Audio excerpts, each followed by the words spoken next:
Почему СОМ так называется? История кыргызской валюты. После развала СССР Кыргызстан стал второй страной после России, где появилась собственная валюта.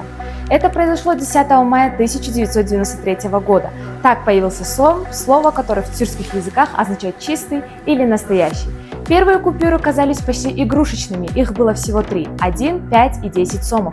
И даже тыины выпускались в виде бумажек. Но это было начало новой экономики. Старые советские рубли меняли на сому по курсу 1 сом равно 200 рублей.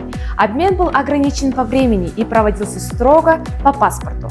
В паспорте даже ставили отметку, это было время гиперинфляции и неопределенности, но Кыргызстан сделал выбор быть независимым даже в финансах. С тех пор у нас было 4 серии банкнот, и сегодня кыргызский сом считается одним из самых красивых на всем постсоветском пространстве.